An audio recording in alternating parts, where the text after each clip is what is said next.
You're listening to Almost Famous with Jim Francis Meza, only on LA Talk Radio.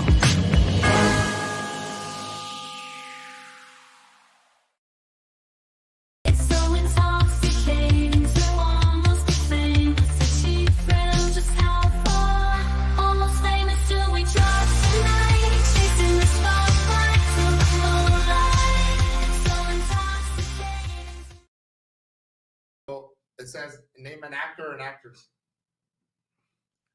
Are we on right now? Yeah. Name an actor or an actress? Oh, I don't know. William Shatner. I don't know. Okay. Anyway. I think Jim Francis is a better name. Jim Francis. Name a form of transportation. A time machine, so I can go back to the night before the OJ incident. Make sure I wasn't there. It's a blessing and a curse, right? Things you could do in Las Vegas.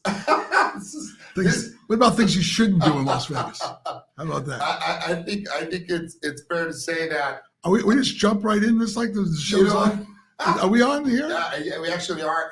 We're on. We're playing It'll Come to You. This is a great game, a little deck of cards that my good friend Asia Jackson came up with. She thought this through and said, hey, man, you ought to play this with your guest. And she had no idea that I would have such a colorful and awesome friend of mine I consider a friend, if you sort of know the people, you can ask about things in their life. But if it's like if you're on a first date and you don't know them, that would be a cool game. That would be a good game. Yeah, but this is definitely one to break the ice. So if you don't have it, pick it up on Amazon. It's called It'll Come to You. As I live and breathe, holy mother of God, do I have a wonderful person right across from me. I have driven this gentleman, guys. I've driven this gentleman plenty of times over the course of 15 years when I was a limo driver over at Diva. I have it was my first podcast. You were my first guest, Juicy Diva's Confessions of the Limo Driver, named after the late Miss Elizabeth Taylor.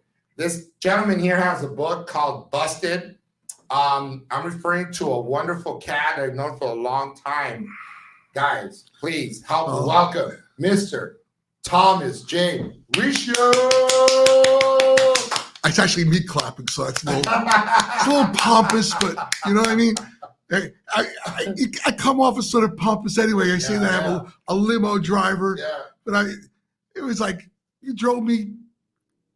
The Geraldo show hired you to drive me. You're not really my limo driver. Let people know that. Yeah, right? we did, and under crazy circumstances, because that whole time it had just happened that Anna Nicole Smith had passed away, and you had her diary because you're obviously you're a collectibles guy. That was a crazy story there too. Yeah. She had this show on TV, the Anna Nicole reality show, where she just wobbled around drunk. Right. It was kind of a hit.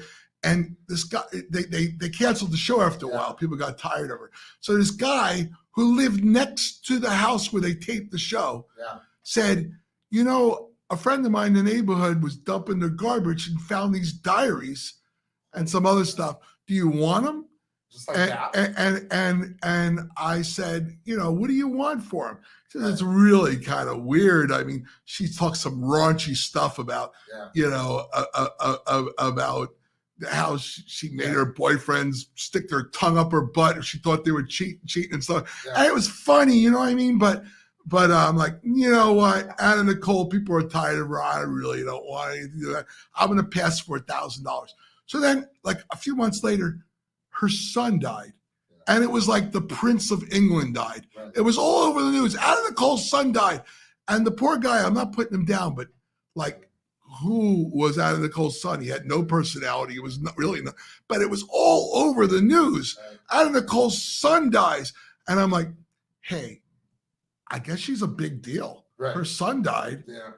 And, what do you want for the diaries? He goes, I want 10 grand. 10 grand? You wanted $1,000 a few months ago. Well, she's international news. Her son died. I don't get it, but, let me look at the diaries again. We lost them.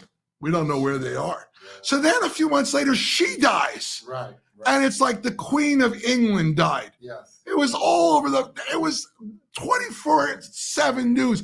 Anna Nicole, like the Queen of England just died. Right. I mean, everywhere. Anna Nicole, and they were asking me about these diaries. I had a couple of friends. All right. So Dave, what do you want for the diaries? Right. $50,000. I go, wait a minute. You were going to the 1,000, then 10. I went, hey, she died. People want to know about her. And, yeah, but they don't talk like they were always asking who's the baby's daddy. There was a million people saying it was the baby. She just had a baby, no one knew who the daddy was. Yeah. But these diaries talked about this billionaire husband that she had. She called him Sugar Daddy in the book. Yeah. It didn't mention who the baby's daddy was. Sure. It wasn't this guy. This guy had been dead for years or whatever. And it was still like really weird stuff. He was hanging on a thread, and she was still by his side, and then the people were already fighting for. Well, the story was that she was like a stripper somewhere trying to make some money, and this guy was in love with her and said, "I want to marry you," and she says, "No, I'm not going to marry you." Then every other stripper in the thing said, "I'll give you $1,000 if you hook me up with her. I'll hook me up with him. I'll marry him." And she thought for a minute, "Hey, maybe I should marry him," and she married him. And overnight, everyone said that if she would have hung out with him, she would have gotten $1 billion, but she didn't. She married him and ran to Hollywood and screwed around and did drugs, and she ended up dying. And there was a big fight over the money, but she really wasn't with him much. So the son fought her, and I guess she won like $70 million, and he fought it in court and said, "I'll give you $35 million." And she said, "No, I guess that wouldn't buy enough drugs or whatever. I don't know what." She said no. So they went back to court again. And then she lost the second appeal.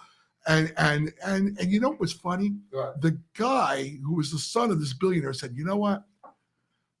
We'll probably both be dead by the time this thing is settled."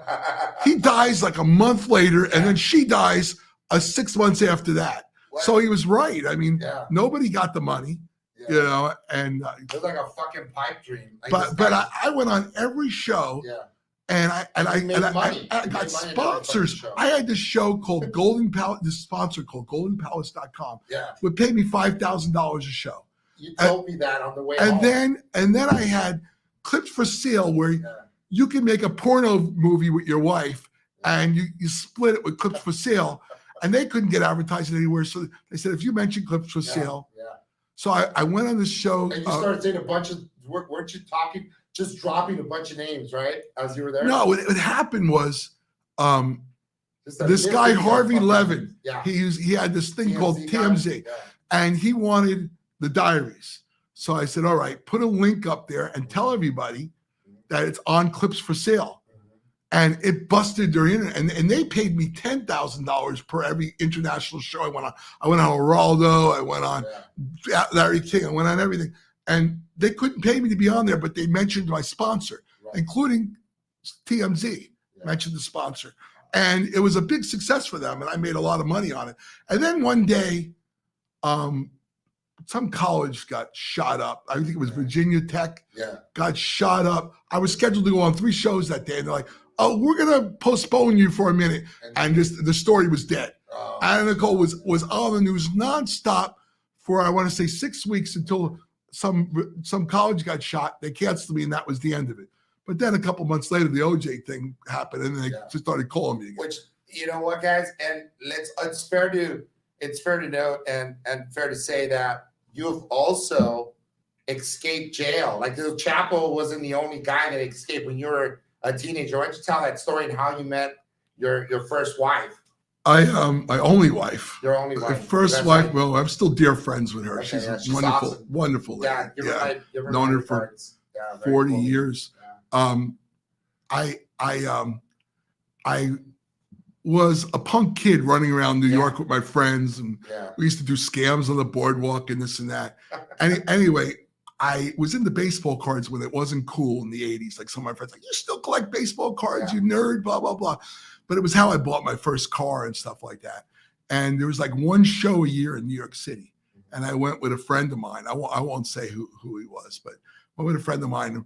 I was supposed to get like $1,000 wholesale for these cards. I had an ad in the newspaper, and this lady came over with I paid for $20. I bought a big refrigerator box full of cards.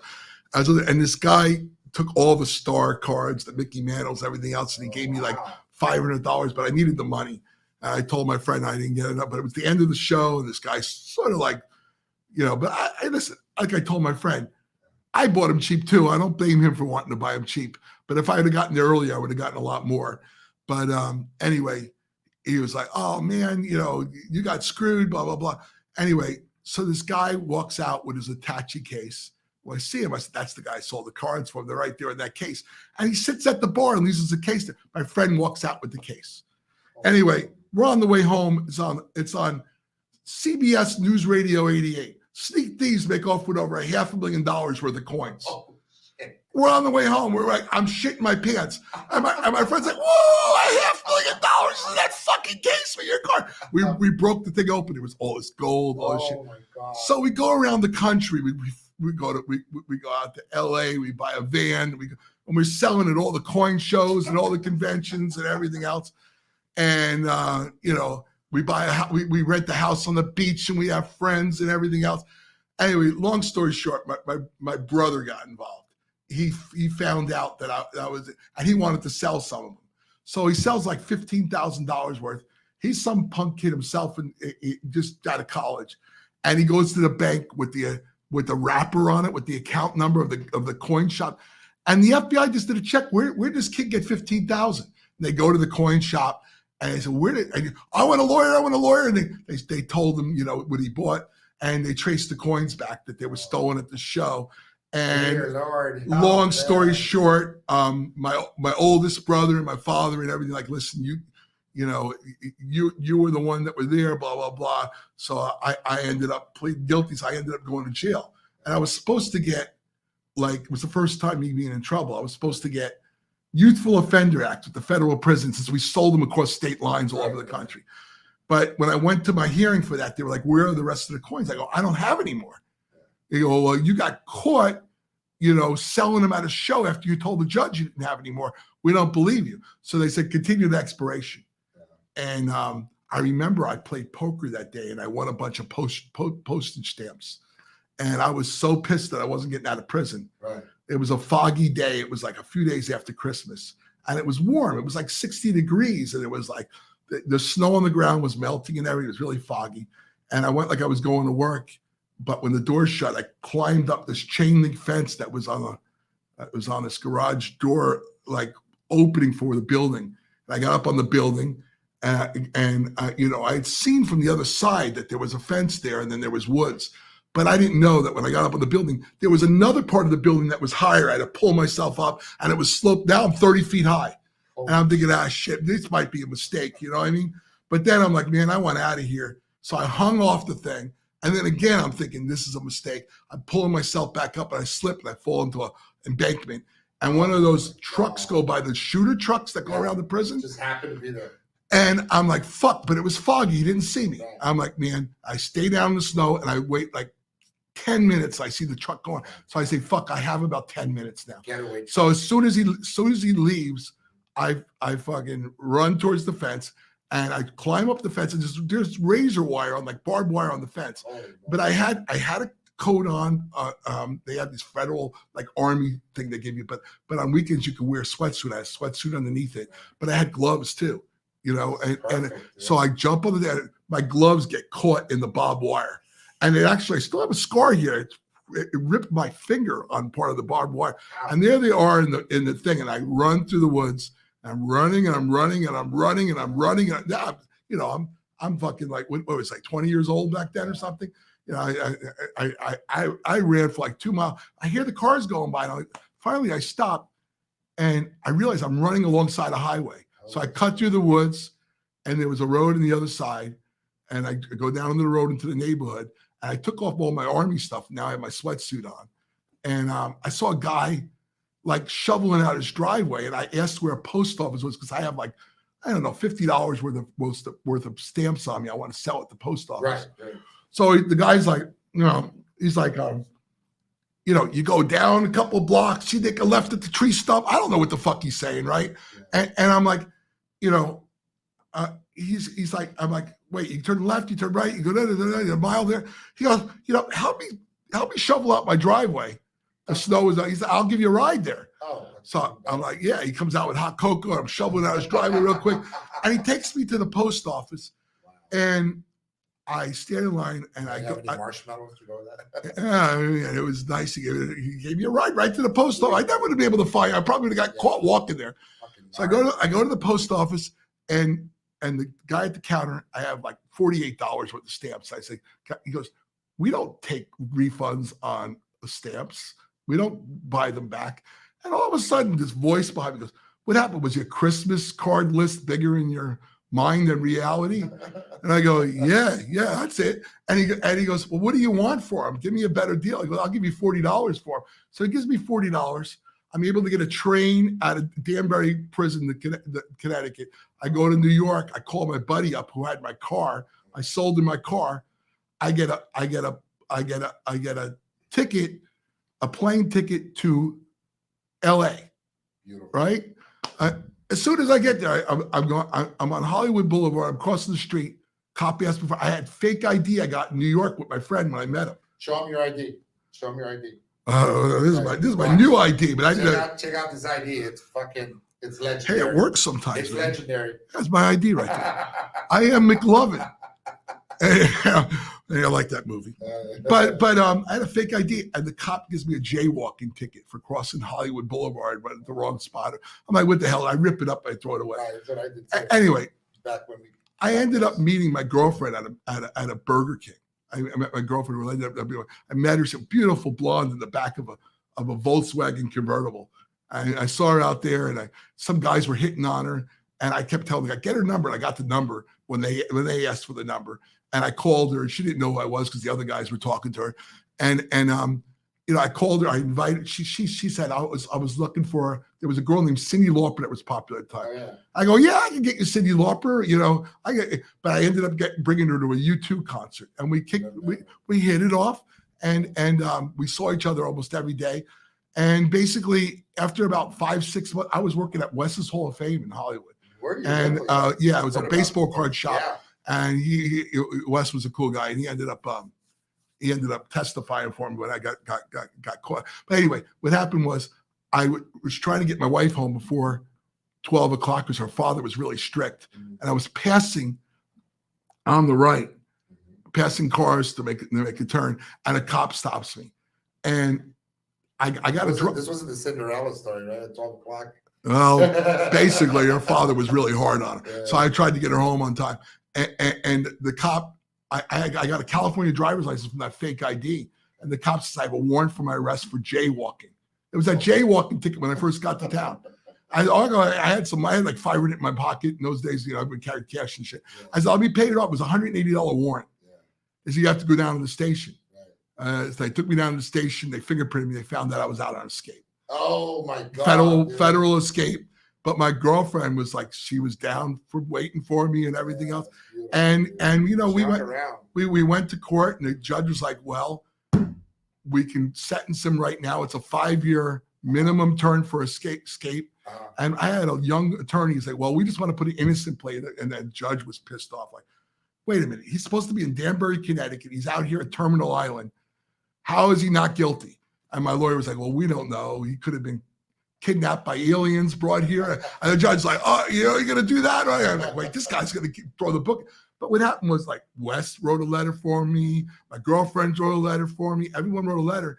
And the judge was really cool. The judge gave me 5 years, which he had to give me, but he suspended 4.5 years and gave me 6 months in a halfway house to run concurrent at the end. So basically, I escaped from prison. I was out for 6 months, and I got 6 months in a halfway house at the end of my sentence. Wow. I really didn't get any more time. Anyway, I met my wife. You skated, dude, bro. Like, yeah, it was just this.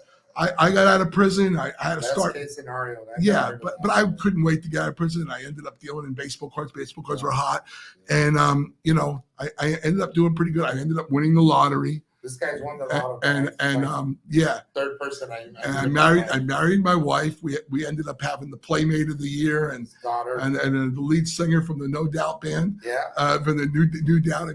But yeah, Wasn't your daughter like Playmate of the Year? Wasn't she like Claire Sinclair? Yeah, she was married to, or she hooked up with Hugh Hefner's son. Right? Oh, that's a whole nother story. Hugh Hefner's son, Marston Hefner. Yeah. The guy came to my house, never wanted to go out to dinner with us. We have to bring him back dinner. He put cigarettes out on my rug in my house. Really? He was such a douchebag. I was so happy when I found out that she was dating Hugh Hefner's son, because I'm a fan of Hugh Hefner. Yeah. He seems like a really nice civil rights guy and really, really good guy.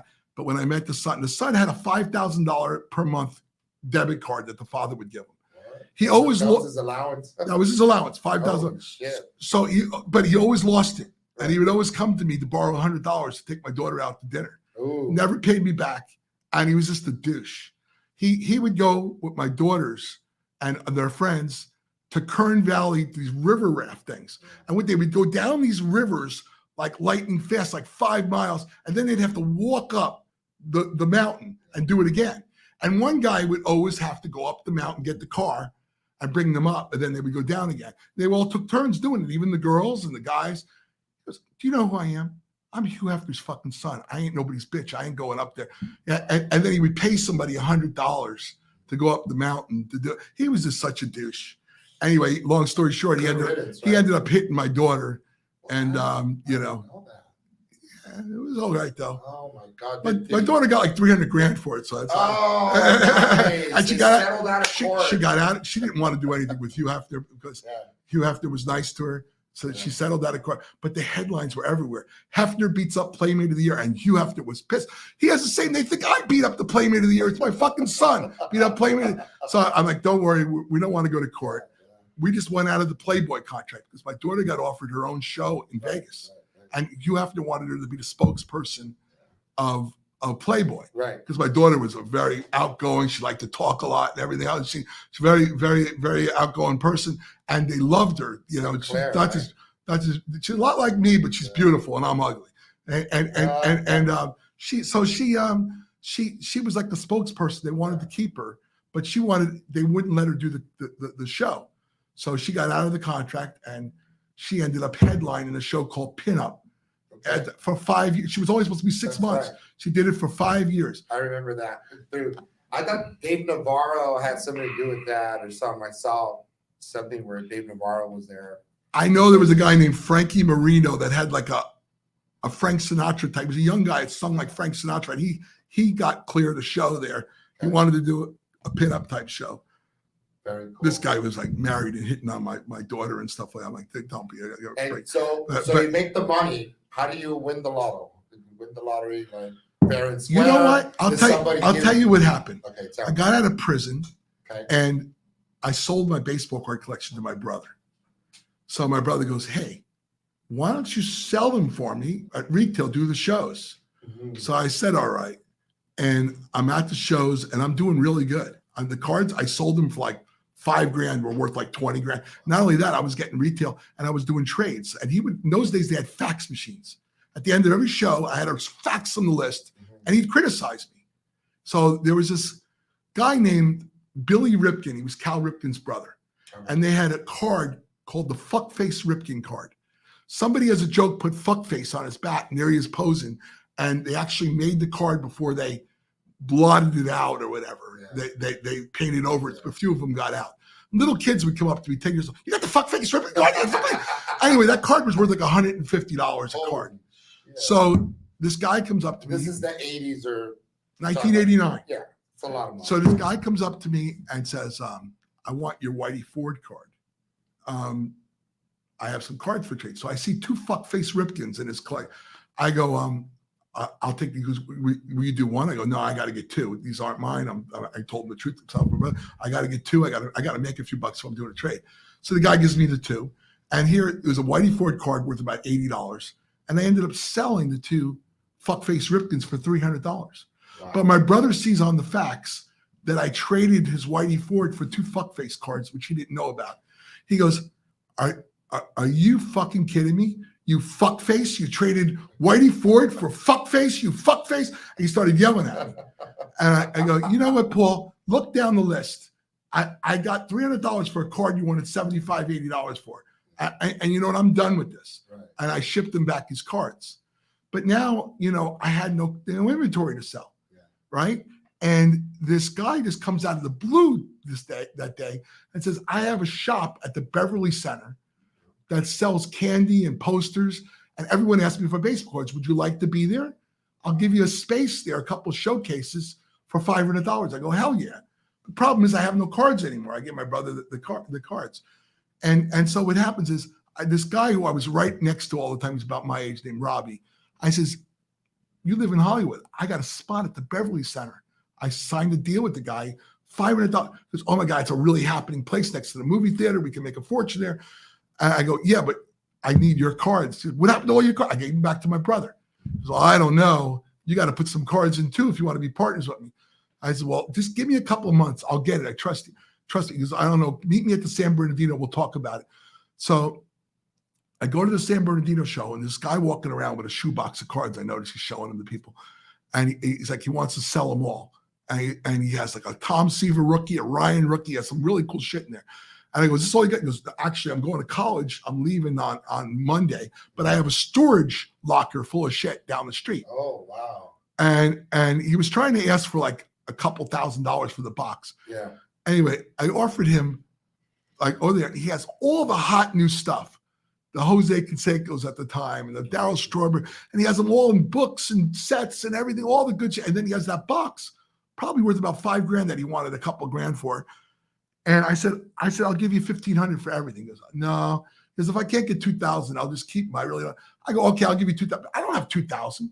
So I go back to the show and I pile up a bunch of the commons, like 5,000 count commons on a dolly that I borrowed from a guy that I knew. And people were coming around. What do you got, Tom? I was always buying and selling shit. Right. I go, I got all these cards at 5,000. They opened up one of them, and it was a Cecil Fielder rookies, like 30 of them. He was hot at the time. He was like 30 home runs. And there was a couple things in there. He's supposed to be common. So some guy offers to give me, I asked for $2,500. He offers to give me $2,000, which is exactly the amount I owed this guy. He's sitting at my partner's table. So I end up getting the $2,000, giving it to him. And my partner goes to me, he goes, what did you do? He goes, I was thinking about it. Here's what I'm going to do. I'll give you $1,000 for the location, but I can't be partners with you without anything. So he comes out to my car. It's loaded with shit.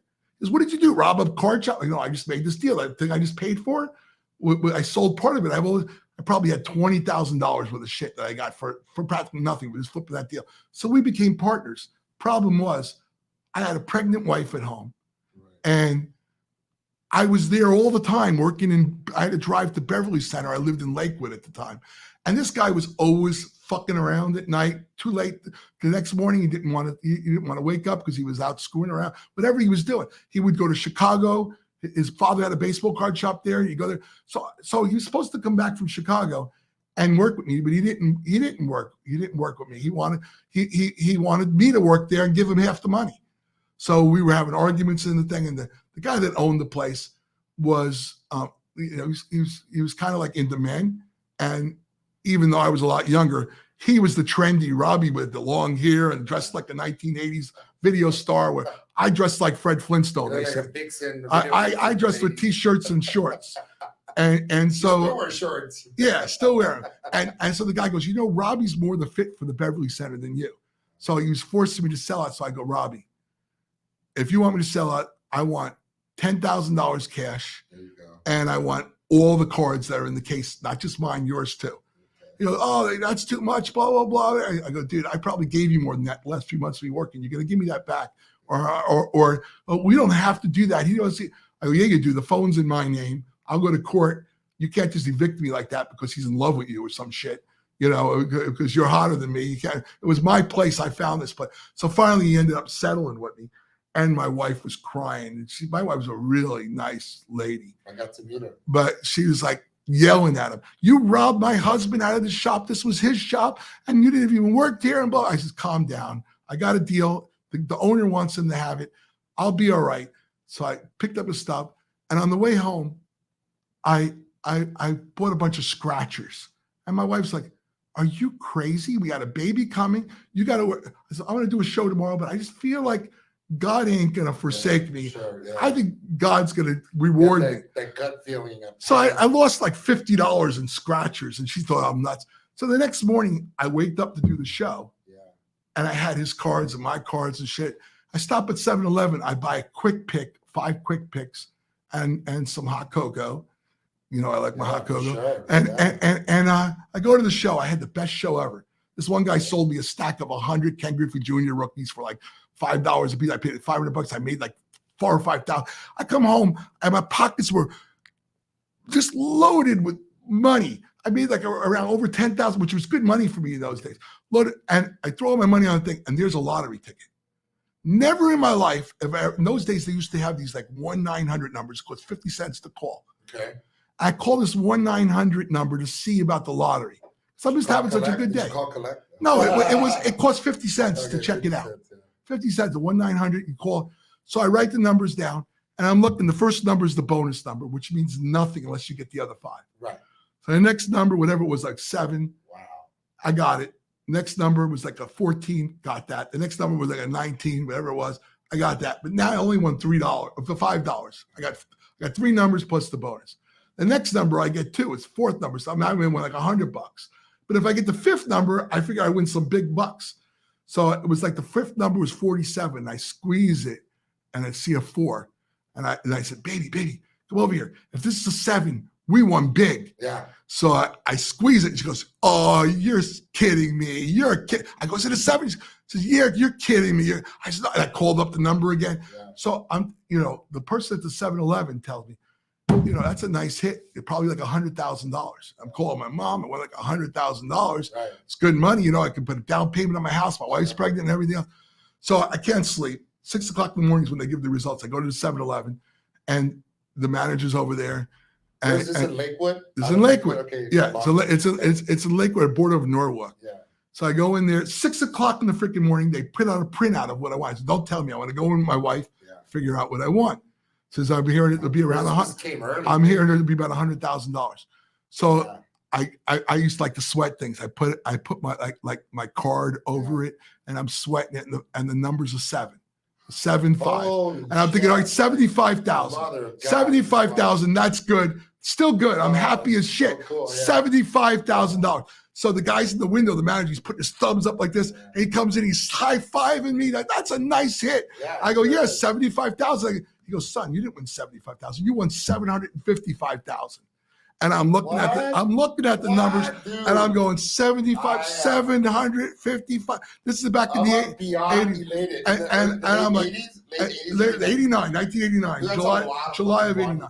So I'm like, I run out to tell my wife, and I thought, baby, it's not 75,000. It's 700. So no one won the big prize of 1.5 million. I'm living vicariously through you right now. Nobody won the Holy shit, Nobody won the 1.5 million, but 2 people won the second prize with the bonus and split it. Me and another guy. So we won 750,000 apiece.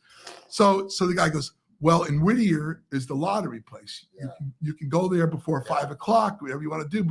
I still had my shit set up at the show, but I take my wife to the lottery office that the guy at the 7-Eleven gives me. So anything over 500, you got to go to the lottery office. Wow. So I go there and I ring the thing. And who are you? Show your ID. I come in. I go, I won a lottery. Come on in. So I show him the ticket. I show him my ID. So these lottery agents and police officers and stuff come up to me and goes, Thomas Riccio, yeah, we know who you are. I go, okay. Yeah, why didn't you tell us you were on parole? I go, what? Oh shit. I go, what does that have to do with anything? Oh, he goes, who did you get this lottery ticket from? Oh, I go, dude. I didn't win. I didn't get this lottery. I got it myself. Yeah. What time of day did you buy it? Oh, did you buy anything else with it? They're asking me all these questions to separate my wife. Did he tell you where you got the? They're yelling at me and everything else. You're a felon, and all of a sudden you win the lottery like right away, like you just got out of prison. You won the lottery, and I'm like, oh fuck, they're gonna throw me in prison over this. Yeah. So I tell them, okay, I got this yesterday, early in the morning. Yeah. I even know the guy I bought it from. His name was Felipe, and he remembers me. And I bought a hot cocoa with it, and I did it. Oh. They had me in the room, and they separated me from my. They brought my wife back in. My wife said, I don't know what's going on. My wife's getting all upset. Then all of a sudden they come out and they shake my hand. Congratulations, we confirmed everything. Congratulations on being our 720th lottery winner. Oh Blah blah blah. And so it's the greatest moment, right? So I go back to the show, and I go to Robbie, and Robbie still owes me $5,000. Right. So I go to Robbie. You know what? Forget about the $5,000. Just give me some cards. And I'm picking out some cards that were hot at the time, and he's like asking me super retail, and I'm like, you know what, dude? I'm good. I'm going to buy that for the $5,000. I'm going to take that at retail. I'm going to take that. He goes, why are you doing this? What, did you win the lottery? Yeah. I go, as a matter of fact, I did. and so not bad for a fuck face.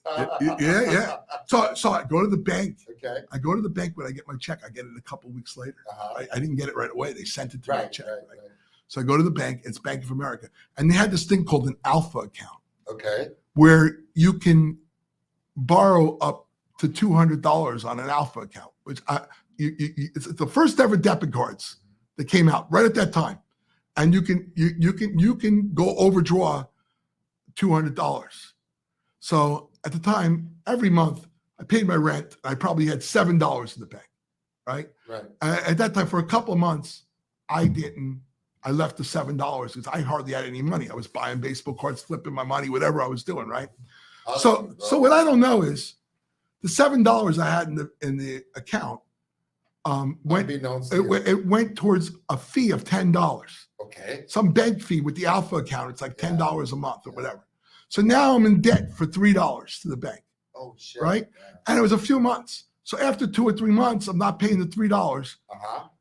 They whammied my credit, said that I was in debt to them for money that they charged me, right? Yeah. And said that they're closing my account. So I'm like, boy, that's really fucked up that you would do that. Yeah. You took money out of my account. And you're saying that really sucks. I have this lottery check I'm trying to put in. Yeah. Like, oh, wait a minute. They go and get the manager. This is a mistake. We're fixing your account. We're giving you a financial advisor. Yeah. We're gonna, and I was like, I don't hold a grudge. I'm like, all right, hook me up. This financial advisor goes, there's this new place called Cabo San Lucas.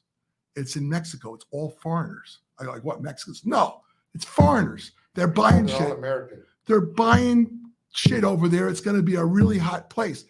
They have condos there for like $29,000. You should buy a few.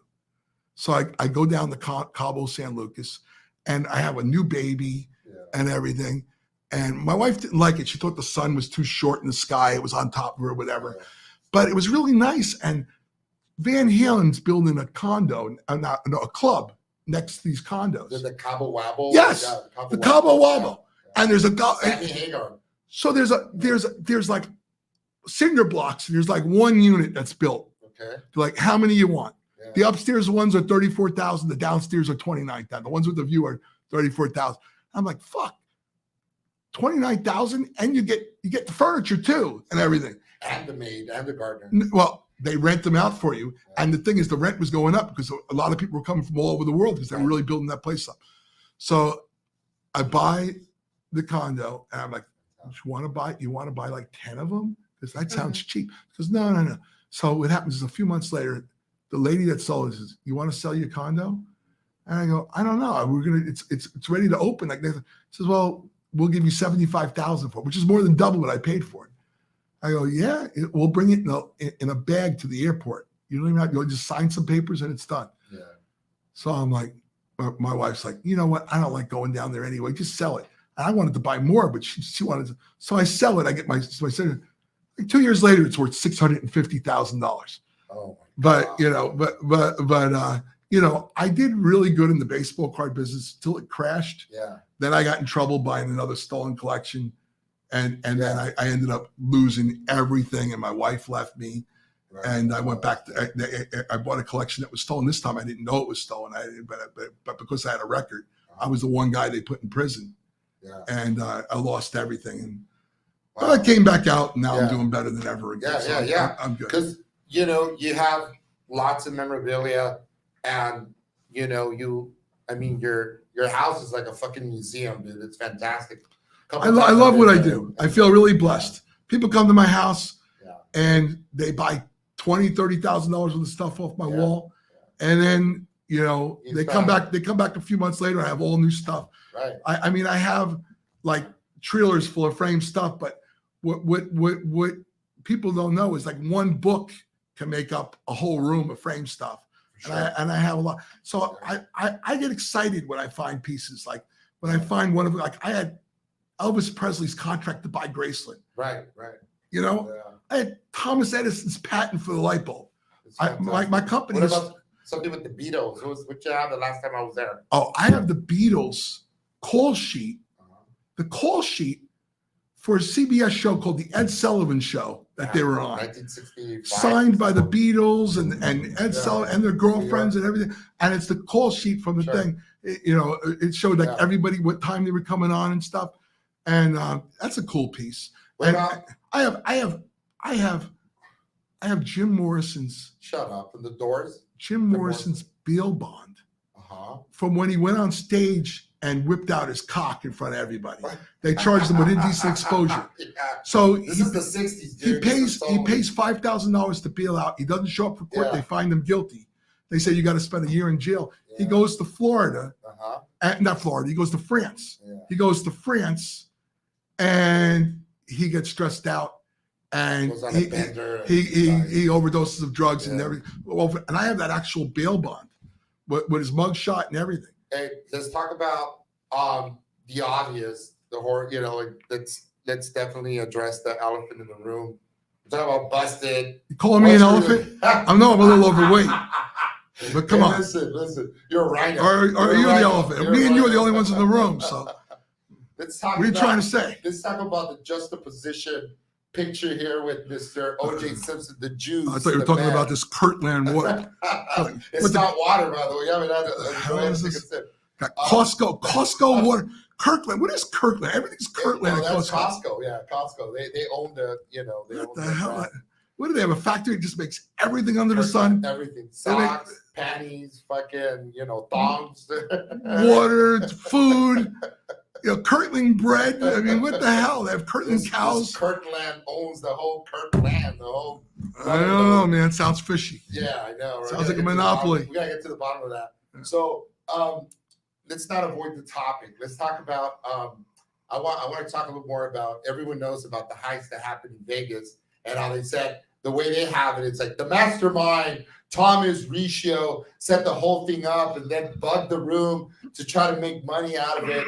What really happened in Vegas? Take us through. We have about 12 minutes so we could talk about that. Then we could talk about Marsha Clark at another time. But let's whatever you want to talk about. I don't care. We talk. I want to talk. We can talk more about my memorabilia. We don't need to talk. I like to talk about memorabilia because people have seen. No, it's funny. The guy that bought the pages of the Anna Nicole, Michael Viner, that owned Phoenix Books. He called me after this robbery happened. He's like, I love talking to you. Blah, blah, blah. We did a book with Faye Resnick. It was our bestseller. Okay. Now you're involved in this OJ thing. I need you to write a book for me. And I'm like, man, I'm not a writer. And he goes, listen, you got 1 million stories. I want you to write this book. And we got this lady. There's this obnoxious guy named Gene Simmons from a band called Kiss. It was a bestseller. He never wrote a word of it. Larry King. You don't have to do shit. You just tell her the story. She'll write the book. Oh, that sounds like fucking the shit. Yeah, You're gonna give me $1 million? No, I'm not gonna give you $1 million. It's a no-brainer. We'll give you 10,000. I go 10,000. No, fuck no. I don't want to do. I don't want. They ended up giving me $50,000. But. So I'm like, this is cool. I'll talk to somebody for $50,000. How much did TMZ give you for that soundbite? The whole thing that went out the palms and then. That's another story. I'm telling you about the book right now. But okay. I know you want to sell your book. You're selling. No, I'm not. I don't want to sell my book. No, you're gonna get a new book. Right? The book bombed. It's gonna reissue. The people love my book, but no one wanted to read it. They called me a convict, and they don't want to read it. Every show I went on, you're a scumbag. Blah blah blah. People don't like such thing as bad publicity, Tom. Yes, there is. When it comes to OJ, there's bad publicity. So anyway, Chloe is his daughter, about it. Is my daughter? Chloe's my daughter? It's O.J. Simpson's daughter. I don't know nothing about that. I wasn't there when that happened, but I was there when the robbery happened. But anyway, so they offered me the money to write the book, and then I do the story, and it's interesting how they want to write the story. Right. When you're doing a life story, they ask you for headlines, right? Not the story, just the headlines of your life. My mom didn't get along with my grandma. That's the headline. Yeah. And you tell the story later. Okay. The first day of school, I went to the principal's office. Just the headline. The first time I got busted, the first time I met OJ. Just the headline. I escaped from prison. I went. All right. So then they interview you about the things. Okay. So one of them was about the luckiest house in the world. This house that OJ owned before Graceland. That everyone that ever owned it became a millionaire. That some guy bought it when it was first done, and he hadn't really any money, but he ended up striking oil when he was there. And then the next guy that bought it was Elvis, and he'd come from like a shack on a mountain somewhere, and he bought this beautiful house in Memphis on Audubon Drive, and he had his first #1 hit there, and he had his first #1 movie there, but now fans were knocking on his window and he needed a gated thing.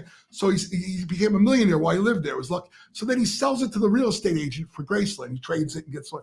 And the real estate agent makes millions of dollars in real estate over the next couple of years. She could be over, and then she sells it to some guy's family who barely can afford the house. But he ends up doing convenience stores and becomes a gazillionaire. Then he sells it in the 80s to some guy and a woman who want to do tours there. Okay. And that's when this fucking crashed. So they paid $180,000 for it. It's worth $210, but they owe $250. So they go to my auction house and say, hey, do you have a copy of that contract that you have? Because we own that house and we're selling it. Yeah. We can't afford it anymore. And it was lucky for everyone but us. Right. And so I said, why don't you put it in my auction? He said, you could put a house in it. I go, yeah. It's the luckiest house in the world. Not OJ, fucking Elvis owned it, right? OJ didn't own it. So they go, well, we're in foreclosure. I said, I'll give you $3,000. If it doesn't get you $300,000, keep my $3,000 as a gift. And they go, all right. So what happens is they have a real estate agent friend and they saw the contract that I get a 20% buyer's fee. Oh, this fucker's making 20%. I only get 3%, blah, blah, blah. I go, but I'm guaranteeing you $300,000. You can't get $250,000. So they go back and forth. They go, we got to be out of here in 2 months. Right. And you want 3 months for the auction. We can't do it, blah, blah, blah. And they finally backed out. Next thing you know, I see all over the news, every idea I had. House for sale in an auction. What? I told them, look, we can do it in 2 months on eBay. He goes, you can put houses on eBay? Because we're not going to do it, though. We're going to hold off. So it's like a couple of days later, OJ's luckiest house in the world on sale on eBay.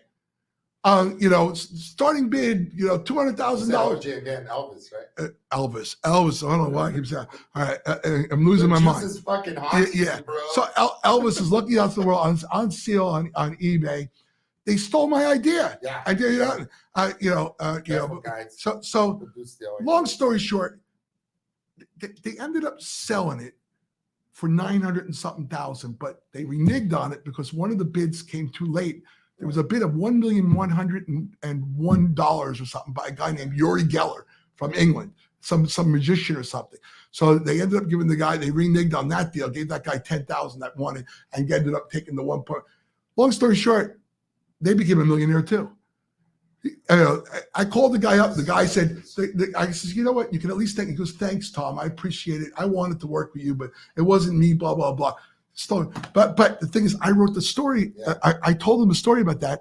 And the lady who was to be my ghostwriter fucked up the story. It didn't make any sense, everything about it. And I told the publisher, I said, this book's going to suck. I said, why don't you write it? I'll give you a few extra bucks. You write it. So I spent every night from 10 o'clock at night till 10 in the morning writing a chapter a night. Right. Took me like 25 days to write this book. And I did it, and I was proud of it. And then they had these editors. The publisher's girlfriend, this little lady from England, Henrietta's beautiful lady, but she's like, what you said here on page 52, is that a joke? You talked about a memorabilia dealer who was a stripper and is that a joke? I go, yeah, you want me to write fucking LOL at the end of it? Obviously, it's true, but it's a and they're like. Gonna, is that a word? Gonna? I've heard of going to, but not. And I like, dude. So she edited the thing, and Dog she had me saying things like, I went to the store, thusly I bought a dozen eggs. Yeah. I'm like, thusly? I never say thusly. What the fuck? And so I go to the editor. I go, this isn't me. And the editor goes, you know what? Henrietta was the lady's name. Henrietta, he's not Shakespeare, but I can understand his stories. I'm going to leave it the way it is. The lady got really mad because, it isn't proper English that I speak, but people seem to like it that read it. Problem is, they put me on this tour everywhere. I'd have to wake up 3 a.m. and go all these radio shows. And a lot of the radio hosts were very nice to me, but then they would take calls. Every time I did, okay, here we go. People would call up, you're a fucking scumbag con artist. You belong in jail with OJ. I wouldn't wipe my ass with your book.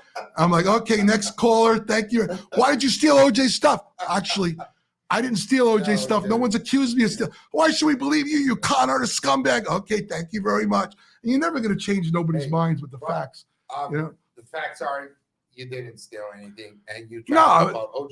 Now, OJ was actually very nice to me. People don't believe that he can be a charming, nice guy. You hung out with him, and what did he tell you? OJ would invite me to everything. Did he do it? Did he do it, Tom? Did he kill? I thought you were going to ask me, did he kidnap anybody? No. Believe it or not, a lot of people think I was there when he cut off those people's head or whatever. I wasn't there. You weren't there. I was not there. I don't know nothing about that. But I was there when they pulled out the guns and put it to my head and robbed everybody in the room. That I could tell you about. You'll have to come back a second time for that. But we have literally 5 minutes. It's always fun talking to you. I mean, I was there the day of the robbery when we were watching TV and he decided not to do it in his room at the Palms, but he was going to do it at my room. He said, let's just do it at your room. And I'm like, okay. Everything was planned by him, right? So we're watching TV, and this beautiful girl comes on the TV, and he goes, "That's my goddaughter." So I go, "Wow, she was stunning, this little brunette." And there was a show called the Tyra Banks Show where this model had a talk show, and it was terrible. She would say things like, "Today we are going to talk about people who are afraid of clowns." It was a terrible show. So anyway, she goes, "Today we have this girl who you might not know her, but her dad is one of the most famous lawyers in the world." Says, "Yes, my dad was a member of the dream team for OJ, got OJ off the..." OJ's like, "You got to be fucking kidding me. Your dad was a scrub. He wasn't a great lawyer. He was a friend of mine who turned on me and screaming at the TV."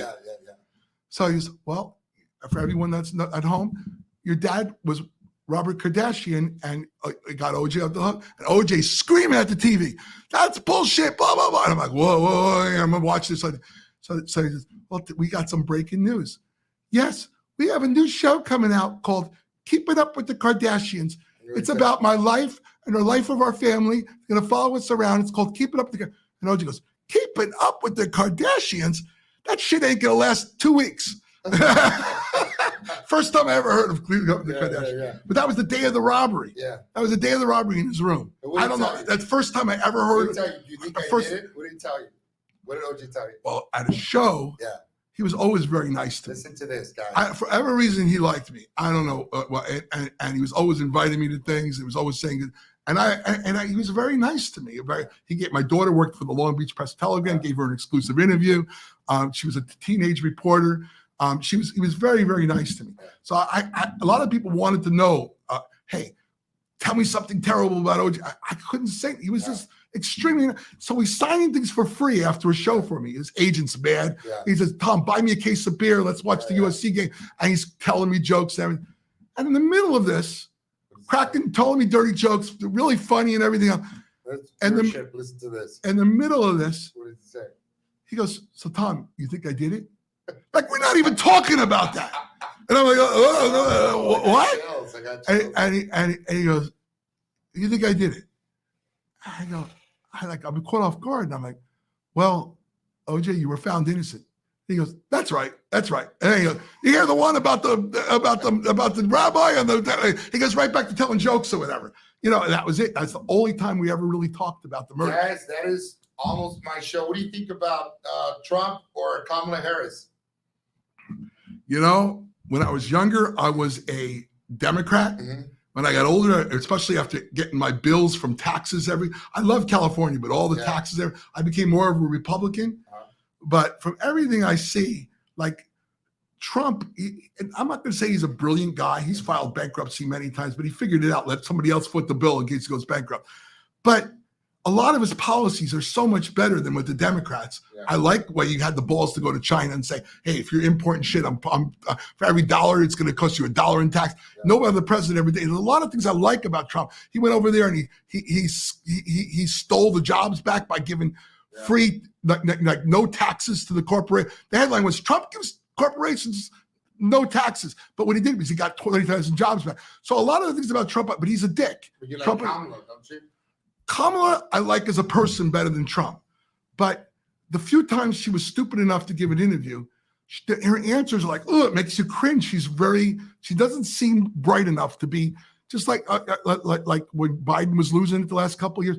I don't think Kamala ever was bright enough to be president. I like her as a person. She's like a very likable. I saw the speech that her husband gave, very charming guy. I just like Obama. I liked Obama. Obama's a Jewish guy. Obama's great. She should have gone with Shapiro. With Shapiro. Right there. Shapiro. I agree. Should have gone with Shapiro. That's my show. Tune in every Wednesday night. My friend Thomas Riccio by Busted. Buy this little deck of cards, guys. It's really cool.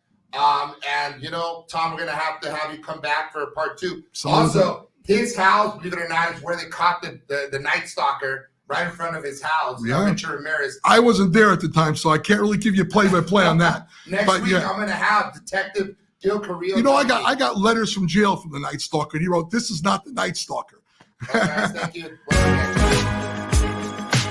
You're listening to Almost Famous with Jim Francis Meza, only on LA Talk Radio.